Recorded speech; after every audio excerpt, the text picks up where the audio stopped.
Hi everyone. Today I want to talk about this topic, trick or treat.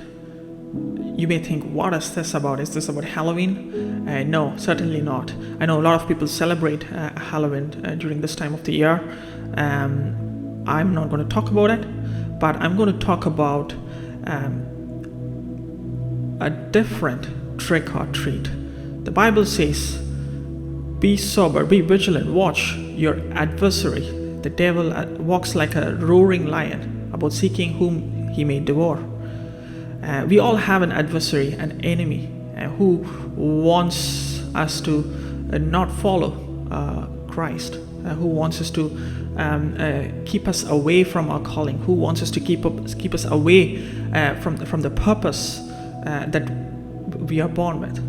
His main job is to use few tricks and treats in his pocket, and to distract us and to divert us from our calling.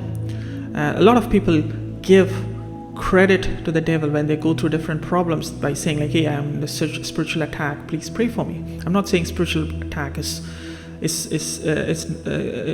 not correct. The Bible talks about it, but we need to look at it from the context, what it talks about. I'm not going to touch upon that today, but we need to understand we have a God, sovereign God, awesome God, and no one can match against his power. No one can match against this awesomeness and majesty. No one is equal. Remember that Jesus Christ finished the work on the cross. He's seated in the right hand of the Father. He's in control. We need to understand that God is sovereign. So the enemy is not like fighting a war or fighting a battle against God. No, it's finished. God has dealt with the enemy. And also this scripture talks about, he's like a roaring lion. He's not a lion. We need to remember there's a difference between like a roaring lion. He's like a lion, but he's not a lion. But the Bible talks about another lion, the Lion of Judah. That's Jesus Christ. And that lion we should be afraid of. That lion we should give our reverence and worship to. But we should not be afraid of this adversary, who prowls like a roaring lion. So we need to understand that first, that we have a God who's so powerful, so majestic, all powerful, omnipotent, and he is for you and he is for me. There are several verses in the Bible that says that encourages us to be strong. In Romans, Paul says, if God be for us, who can be against us? Just think about that. If God be for us, if God is with you, who can be against you? No one can be against you. And God said to Joshua, no one will be able to stand against you. Be strong and courageous. I will be with you. I will never leave you nor forsake you. Isn't that a great promise? That God's saying that I am with you. And in Isaiah, God says, when you go through the waters, I'll be with you. When you go through the fire, I'll be with you. You will not be burnt. Throughout the scripture, we see God protecting his people from dangers and problems and troubles. It's God not only, sometimes God protects us, sometimes he allows us to go through it, but he gives us strength. Just like in the case of Peter and the disciples, they went through a storm. God didn't stop the storm initially. Jesus Christ let Peter walk on the storm to show that he is God over the storm. He's God over the problems and troubles that surrounds us. We need to first remember that our God is able to protect us, but sometimes he allows us to go through troubles. He gives us strength to overcome that problem. So I want to talk about the strategies the enemy, our adversary, uses to divert us from our calling. And I want to talk about 3 strategies, 2 tricks and 1 treat. you may be intrigued what I'm talking about. The three common strategies that our enemy uses to distract us or to divert us from our calling is this. The first one is, as I earlier mentioned, it's distraction. Distraction is one of the greatest weapon of the enemy, because when we are focused on something,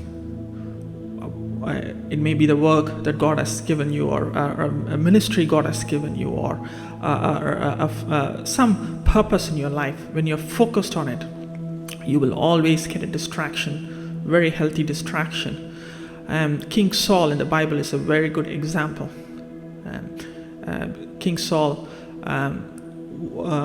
was chosen as the first king of Israel. And his job is to protect the people of Israel from the Philistines, and to make sure that he rules as a king. But what happened throughout his lifetime? He ended up chasing a poor shepherd boy named David, because he was very insecure about his job. He was very insecure about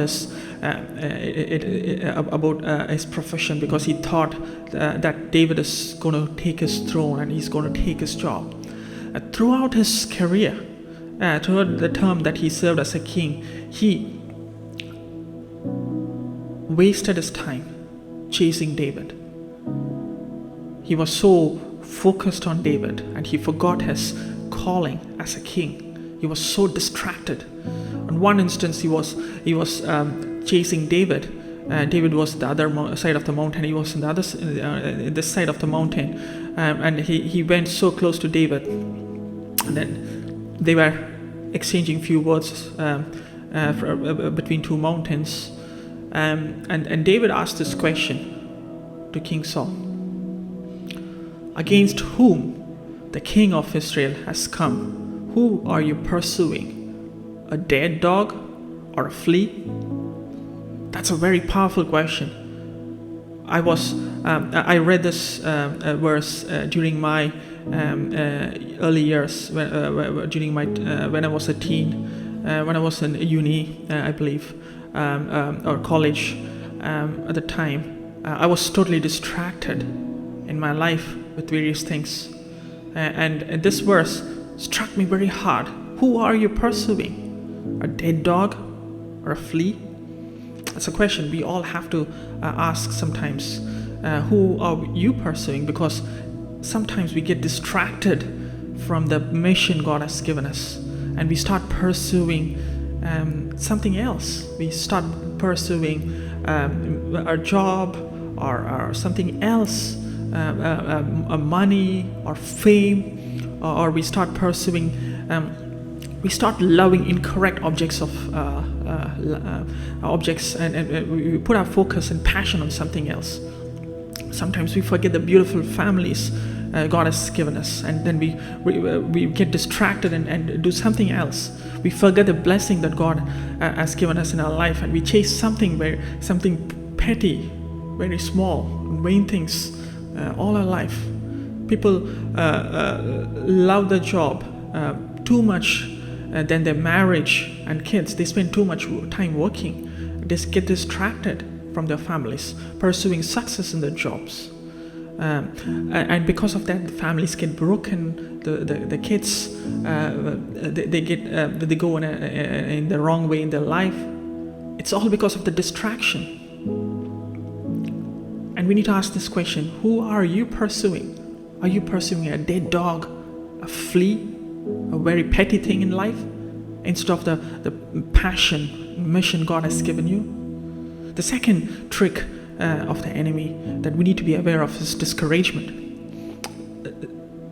The enemy always uses discouragement to divert us from the calling that God has given us. And Nehemiah is a great example. When they started building that wall, the enemy Sanballat and Tobiah, they kept coming back and discouraging people. What are you building? The thing that you're building, even if a fox climbs, it will fall. They kept on sharing negative words, and they kept giving a lot of threats to them. And the Bible says, because of all these things, the strength of the laborers started going down, and they said, like, this is too hard. We can't build this. See, that's how the enemy works. He sometimes discourages through that negative voices, and then we give up, saying, oh, no, it's very difficult. But Nehemiah in the Bible says he prayed to God. He asked God to give them strength. That's a beautiful verse. He prayed to God, strengthen our hands. Isn't that a beautiful prayer? Sometimes we need to pray, Lord, strengthen my hands from the discouraging voices. Strengthen our hands so that we can continue the mission that you have given us. Strengthen our hands. David is another good example. David was, this was David before he became a king. One day he came to his place in a place called, to his family in a place called Ziklag. He went on a raid, and then when he came back, he found that his family were taken as a captive by a group of people called as Amalekites. Their houses destroyed, set on fire, everything was ruined, and everything burnt down, and all the families were taken, the wives and the children of entire David's army were taken captive. The Bible says David's men were very angry because they lost their family and everything because of David, and they were planning to stone him and kill David. And then the Bible says David found strength in the Lord. In another version of the translation said David encouraged himself in the Lord. Sometimes we need to encourage ourselves. Even if you don't get encouragement from others, we need to encourage ourselves. And that's a true mark of a Christian leader, or if you ask called to do something, we need to learn to encourage ourselves in the Lord. We need to spend time with God, reading His Scripture, and get encouraged when we are surrounded by discouragement. And that's what David did. So those are the two tricks that we need to be aware of: distraction and discouragement. The third one is a treat. As I said, trick or treat. The third strategy the enemy normally uses is deception. It's a treat. Sometimes he gives that treat. I remember watching Chronicles of Narnia, the first version, where the queen, the Snow Queen, gives a Turkish delight to Edmund. Remember that scene? See, that's a treat. And then he lured Edmund to her castle, and where he was taken as a captive. And that's how it works with the enemy. The enemy always uses deception, treats to lure people away from their calling. That's what happened to Samson in the Bible. Because the enemy knew that Samson was very powerful. The Philistine ruler said, he's too powerful. Every time we go, we get beaten by Samson. We need to find his weakness. There must be something, he must be having some weakness. So they went to Delilah. See? And then if you read that scripture, they actually asked Delilah to lure him and find his secrets. So luring, deceiving, and getting you distracted and getting you off track is the trademark work of the enemy. We need to be aware of. Sometimes people get deceived to find love and affection, I would say, their marriage. I've come across people, and then they later regretted in their life. This is the most common cause for a broken heart, broken relationship, broken marriages throughout the world. In the Bible, Esau, he was famished. He came back from hunting, and then he went to his brother Jacob and asked for some soup. And the Bible says Jacob asked for his birthright in exchange for a soup. Esau gave up his birthright. He was so famished, he was so hungry, that he just for that bowl of soup, he sold his birthright to Jacob. That's biggest blunder. That's the biggest blunder that Esau did. He despised his birthright. He traded his life, his destiny, his purpose for a little bowl of soup. Isn't that a tragedy? What is a cup of soup worth compared to the great calling God has given? One of the most successful golfers of all time is Tiger Woods. In November 2009, news broke out that Tiger Woods had countless affairs with several different women while he was married. And this is what he said when he was caught in that scandal. Let me read his statement to the press. He said, "I felt that I had worked hard my entire life and deserved to enjoy all the temptations around me. I felt I was entitled, thanks to money and fame. I didn't have to go far to find them. I was strong, I was foolish." A news website wrote about Tiger Woods and said this: Tiger Woods has not won a major golf tournament since 2009 and has been a shell of his former self. A shell of his former self.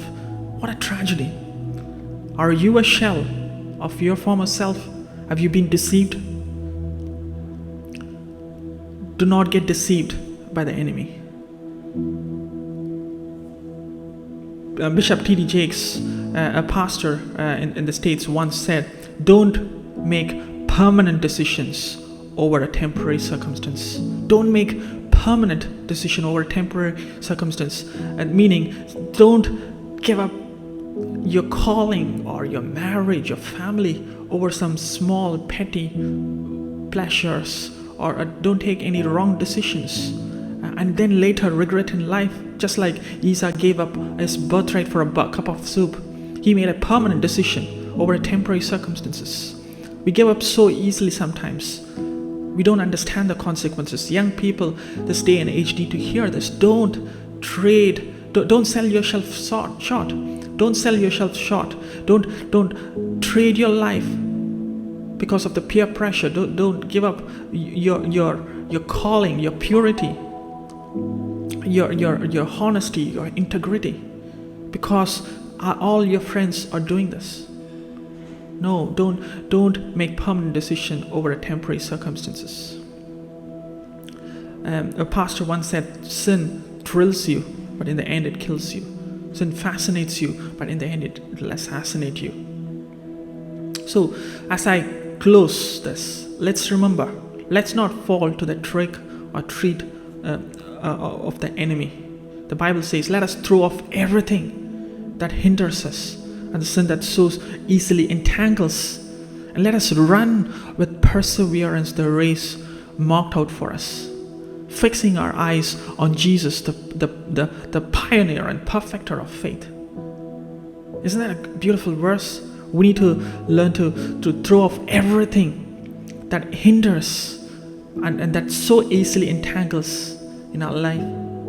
It may be that small little distraction. It may be that small little deception, the treat that may come your way. Let's throw off everything.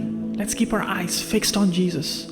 And if you are getting discouraged, it's time to encourage yourself in the Lord, that it's a time to know that God is with you and He will never leave you nor forsake you. So don't get discouraged. Get up and run the race with perseverance. God wants us to run with perseverance by fixing your eyes on Jesus. Will you do that? Will you fix your eyes on Jesus and run the race with perseverance? You might have taken a wrong decision. You might have gotten distracted. It's time to come back to the right track and start running your race. You might have been deceived. You might have taken that little treat, the Turkish delight the enemy has given. You might have fallen. And you might have made wrong decision, but it's not too late for you to come back. You can come back to Christ and set your things right, set the priorities right, set the relationship that has been broken because of your decision. Set it right. Reconcile with people and come back to God and run the race with perseverance. Fix your eyes on Jesus Christ, and let's make sure that we all finish the race and hear that voice from the heaven that says, "Well done, good and faithful servant." Let's not get distracted or discouraged or deceived. Let's be aware of the trick and treat of the enemy, and hope this is an encouragement for you. Thank you, and thanks for watching.